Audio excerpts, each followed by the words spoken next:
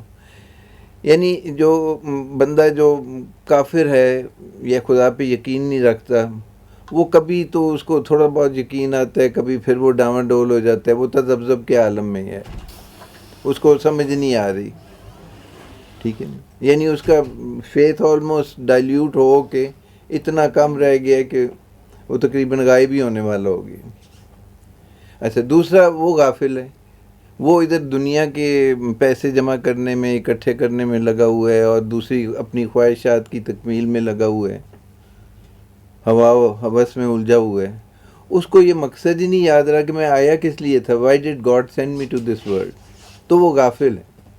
اب جب غفلت جو ہے وہ اپنی انتہا کو پہنچ جائے, تو پھر بلائنڈ فولڈ افیکٹ ہو جاتا ہے. بلائنڈ فولڈ افیکٹ سے مراد یہ ہے کہ آپ جو ہے اندھے ہو گئے. بظاہر تو آپ کی آنکھیں موجود ہیں مگر وہ جو دل کی آنکھ ہے جس کو قرآن جس کا ریفرنس دیتا ہے کہ آنکھیں اندھی نہیں ہوتی, دل اندھے ہو جاتے ہیں, تو پھر وہ بلائنڈ فولڈ افیکٹ آ جاتا ہے. Okay, sir, there's this term called being hijacked. What is meant by that? How do you get hijacked? High jacket کا مطلب ہے اغوا ہو جانا, کڈنیپ ہو جانا. ٹھیک ہے, تو شیطان نے تو اللہ تعالیٰ کو چیلنج دے دیا تھا پہلے دن ہی, جب اس نے نافرمانی کی اللہ تعالیٰ کی, تو اس نے کہا کہ میں آپ کی صراط مستقیم پہ بیٹھ جاؤں گا اور میں جو صراط مستقیم پہ چل رہے ہوں گے ان کے اوپر حملہ کروں گا, دائیں سے بائیں سے, سامنے سے پیچھے سے, اور اکثر کو میں اغوا کر کے لے جاؤں گا, مگر میرا زور ان پہ نہیں چلے گا جو آپ کے مخلص بن گئے. اور اللہ تعالیٰ نے کہا کہ ٹھیک ہے, جتنوں کو لے کے جا سکتا ہے تو لے جا.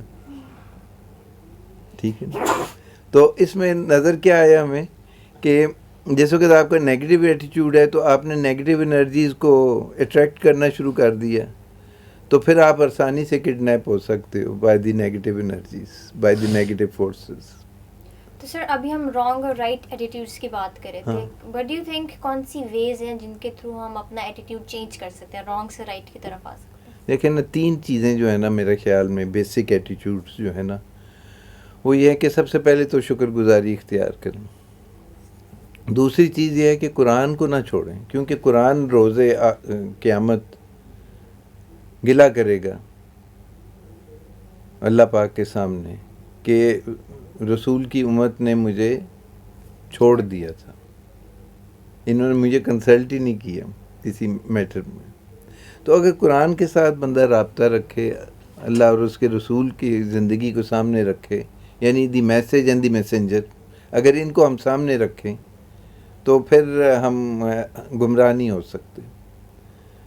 تو کیا بیسک آپ کا سوال تھا؟ کہ ہم اپنا ایٹیٹیوڈ رانگ سے رائٹ میں چینج کر سکتے ہیں. رانگ سے رائٹ کا یہی ہے نا کہ ان کے ساتھ اپنا تعلق جو ہے اس کو مضبوط بنا لیں, تو ان کے ساتھ تعلق مضبوط ہو جائے گا, یعنی the message and the messenger, تو پھر ہم اپنے ایٹیٹیوڈز بھی صحیح کر لیں گے. یہ تو ایٹیٹیوڈز اس لیے غلط ہو جاتے ہیں کہ ہم غفلت میں پڑ جاتے ہیں, ہم ناشکر گزاری میں پڑ جاتے ہیں, ہم جہالت کی طرف چل پڑتے ہیں. اس وجہ سے ایٹیٹیوڈز ہمارے اکثر خراب ہو جاتے ہیں, اور اس میں معاشرے کا بھی بڑا رول ہے. کیونکہ آپ جیسے کہ دیکھیں ہر جگہ پہ انجسٹس ہو رہی ہے, ہر جگہ پہ جھوٹ بولا جا رہا ہے, تو بندہ کئی دفعہ تو پھر کہتے ہیں کوئی ویلیو سسٹم ہی نہیں ہے, تو جس طرح باقی کر رہے ہیں میں بھی وہ کرنا شروع کر دیتا ہوں. تو اس طرح بہت ساری عوامل جو ہیں اور فیکٹرز, وہ they shape your attitude. Sir, do you think bad friends or bad surroundings can change your attitude? Definitely وہ ان کا بڑا امپیکٹ ہوتا ہے, کیونکہ جس وقت آدمی جو ہے ایک خاص سٹیج سے گزر کے نکل جاتا ہے. مثلا آپ پہلے تو ڈپینڈنٹ ہوتے ہیں آن یور پیرنٹس, پھر آپ ڈپینڈنٹ ہوتے ہیں اپنے ٹیچرز وغیرہ پہ, یونیورسٹی وغیرہ, پھر جب آپ پریکٹیکل لائف میں آتے ہیں تو آپ کے اوپر اور انفلوئنسز آ جاتے ہیں, آپ کے فرینڈز آ جاتے ہیں, آپ کے کولیگز آ جاتے ہیں, اور آپ کے اوپر اب جو for the first time practical جو ہے نا وہ کہہ لیں لائف میں آپ اسٹیپ ان کرتے ہیں. آپ نے فار دی فرسٹ ٹائم, ابھی تک تو آپ کے ماں باپ ہی آپ کی ایکسپینڈیچرز بیئر کر رہے تھے in terms of your education and other things. اب جب آپ انڈیپینڈنٹ ہوئے ہیں اور اب آپ نے اپنی فیملی ایک ریز کرنی ہے اور سب کچھ کرنا ہے, تو پھر بہت سارے اور عوامل آ جاتے ہیں, and they also keep on influencing you. پھر اس میں رائٹ اور رانگ کا کانسیپٹ آ جاتا ہے, انجسٹس جو ہو رہی ہے اس کو دیکھتے ہیں آپ سوسائٹی میں, پھر آپ کو جلدی پڑی ہوتی ہے کہ جی کسی نہ کسی طرح میں اتنے پیسے کما لوں کہ میں I am able to lead a happy and settled life with my family. تو بہت ساری چیزیں محرکات سامنے آ جاتی ہیں. سر ایز اے سوسائٹی اگر آپ دیکھیں کسی ایک سوسائٹی میں نیگیٹیوٹی اگر زیادہ ہو جائے تو آپ اس سوسائٹی میں کیا ایسی چینجز لا سکتے ہیں کہ ایز اے سوسائٹی ساری سوسائٹی کی سوچ پازیٹیو ہو جائے؟ جس طرح پاکستان کی آپ سوسائٹی کو دیکھیں, موسٹلی سوچ ہماری بہت نیگیٹیو ہے, leg pulling, back biting and all that. How do you think we should change that? What should we do? دیکھیں سب سے پہلے تو یہ ہے نا کہ گراس روٹ لیولز پہ بندوں کو ایجوکیٹ کرنا ہے, تاکہ وہ ڈیسنٹ ہیومن بینگز بن جائیں. اب حالانکہ جاپان میں کوئی اس طرح ریلیجن نہیں ہے اتنا اسٹرانگ، مگر وہ 2-4 چیزوں میں دے ایکسیل آل ادر نیشنز. ایک تو وہ اپنے ایلڈرز کو بہت رسپیکٹ دیتے ہیں، اس کے بعد they are very hard working as a nation. تیسری چیز ان کو صفائی کا بڑا کہہ لیں obsessed ہیں with the idea of cleanliness. اب ان کے کچھ فلاسفرز ہیں، ایک تو ان کا جو ہے وہ کنفیوشیس ہے جس نے ان کو کافی افیکٹ کیا ان کی سوسائٹی اور ان کی سوچ کو. ایک ان کا ٹاؤ ہے، یہ ان کے فلاسفرز ہے کیونکہ وہ they are respectful towards their elders, تو ان کی ٹیچنگز کو بھی وہ سیریسلی لیتے ہیں. ہم جو ہے نا we are proud to be Muslims but we are not practising Muslims. بہرحال پھر بھی کچھ ہمارے میں اسٹریکس بڑی اچھی ہیں. مثلاً جو اسٹیٹسٹکس ویسے ورک آؤٹ لوگ کرتے ہیں وہ دیکھتے ہیں کہ جی پاکستان میں صدقہ اور خیرات بہت دیا جاتا ہے، مگر جو ڈسپلن والی سائڈ ہے نا اس میں ہم ذرا تھوڑے I think اس میں ایجوکیشن کا آپ نے لوگوں کو ایجوکیٹ ہاں نہیں کیا. ایجوکیٹ اتنا نہیں کیا گیا. اور پھر اس میں شاید جو ایک فیکٹر جو ہے نا جو بہت پرومیننٹ ہے وہ یہ ہے کہ لیڈرز اگر ہوں نا بڑے اسٹرانگ قسم کے، اسٹرانگ سے مراد یہ نہیں کہ وہ ہٹلر ٹائپ ہوں، اسٹرانگ سے مراد یہ ہے کہ جو انسپائر کریں آپ کو، جس طرح قائد اعظم کی پرسنالٹی تھی اور کچھ لیڈرز کی تھی. جدھر جدھر لوگوں کو یہ لگا ہے کہ جی یہ لیڈر سنسیئر ہے تو وہ تھوڑے دیر اس کے ساتھ ضرور چلے ہیں. پھر جس وقت اس نے پروو کیا کہ جی ہی از ناٹ دیٹ سنسیئر تو پھر لوگ بدگمان ہو جاتے ہیں. تو میرا خیال ہے ایک تو یہ بہت ضروری ہے کہ لیڈرشپ ہماری جو ہے نا وہ بڑی کلین ہو. اسی طرح ہمارے ڈپارٹمنٹس انسٹیٹیوشنز مضبوط ہوں، جوڈیشری کی کریڈیبلٹی ہو، پولیٹیکل پروسیس کی کریڈیبلٹی ہو، ان میں سیلف لیسنس نظر آئے لوگوں میں. تو وہ جس طرح علامہ اقبال کہتے ہیں کہ بڑی زرخیز ہے، ذرا یہ نم ہے، اس کو تھوڑی سی نمی چاہیے مگر مٹی بڑی زرخیز ہے. تو I think leadership plays a very important role. Sir as a society اگر آپ ایک نیگیٹو وے میں جا رہے ہو اور آپ اپنے لیڈر سے کچھ سیکھ نہیں رہے، ڈو یو تھنک کہ لیڈرس کو فورس سے پاور سے سکھانا چاہیے لوگوں کو کہ لیڈرس شوڈ بی نائس؟ میرا خیال ہے تھوڑا سا فورس یوز ہو جائے تو کوئی بری بات نہیں ہوتی، کیونکہ بہت ساری جو آپ کو ملتی ہیں یلو ریسز والے، ان میں ذرا تھوڑی سی سختی ہے، تو سختی کی وجہ سے قوم سدھری ہوئی ہے تھوڑی بہت. I am not advocating dictatorship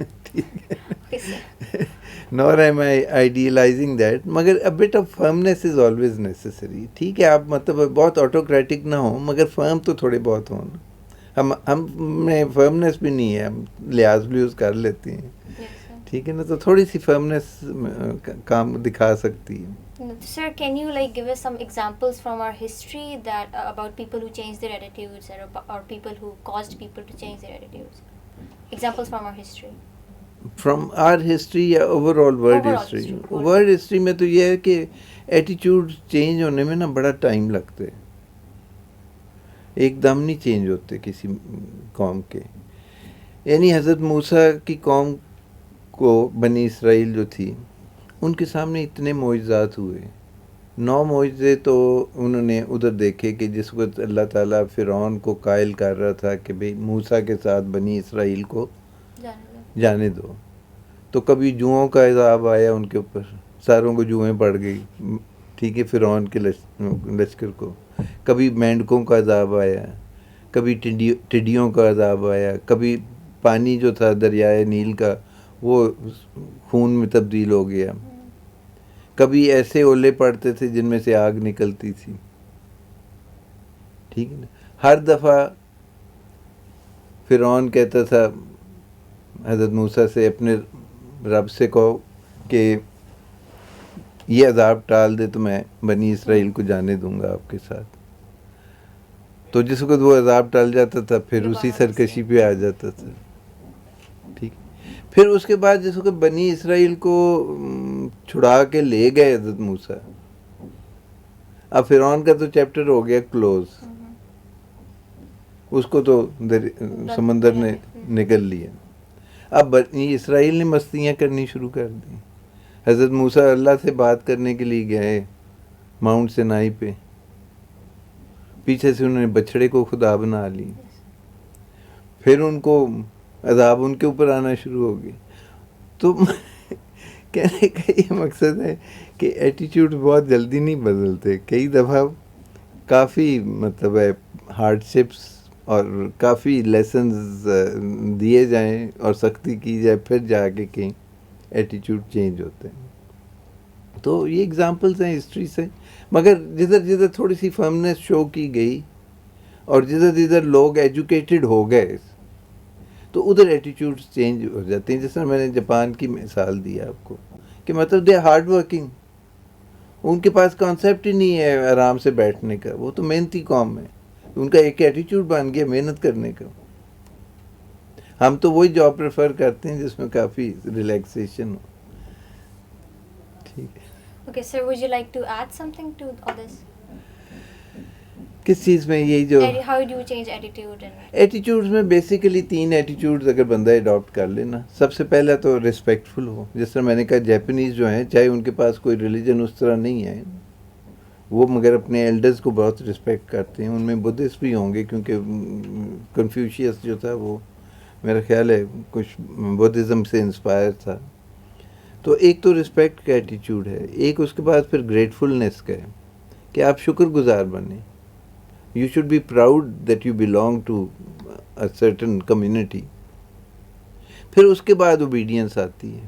when you love someone, when you are respectful towards someone, then you want to obey him also.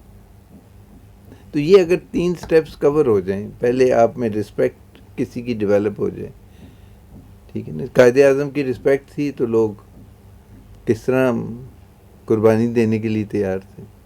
سر ایک اور بات میں نے آپ سے کرنی تھی. Do you think respect and love is bound by religions اور بائی کنٹریز؟ کیونکہ ہمارے پاکستان میں اگر آپ دیکھیں تو ہماری جو مسلم کمیونٹی ہے وہ ہماری کرسچن کمیونٹی کو یا ہندو کمیونٹی کو بہت بری نظر سے دیکھتے ہیں. Do you think it's love should be bound by religions اور بائی کنٹریز؟ نہیں دیکھیں، اسلام نے تو بہت ٹالرنس سکھائی ہے، بہت براڈ مائنڈیڈنیس اور لبرل مذہب ہے. بیسک تو اسینشیل چیز ہے کہ you love humanity and you are respectful to people. تو وہ تو میرے خیال ہے ہمارے ریلیجن کا ایک نمایاں ٹیچنگ ہے. باقی یہ ہے کہ میں نے جس طرح کہا نا کہ we have got the best religion but we are not practising Muslims in that sense کہ اتنے ہم اس کو فالو نہیں کرتے جتنا کرنا چاہیے. جبکہ جن کے پاس چند اصول ہیں، جس طرح جیپنیز ہیں تو انہوں نے چند اصول اپنا لیے، یا یورپینز بھی ہیں. یورپینز میں جرمنز وغیرہ very hard working people and they are very honest. تو یہ 2-3 فیچرز جو ہیں، honesty, hard working, working hard and then being truthful, تو یہ چیزیں پھر ان کو آگے لے گئی ہیں. یہ نہیں ہے کہ وہ کسی اور وجہ سے اتنے نمایاں انہوں نے مقام حاصل کر لیا. تو جیسے جیسے ہمارے بھی یوتھ میں اویئرنیس آتی جاتی ہے تو آئی ایم شیور کہ ہمارے بھی ایٹیٹیوڈس بہتر ہوتے جائیں گے and we will be able to do wonders. Pakistan میں بڑا پوٹینشیل ہے. Inshallah. Thank you so much, sir, for coming. This is all for today. Until next time, Khuda Hafiz.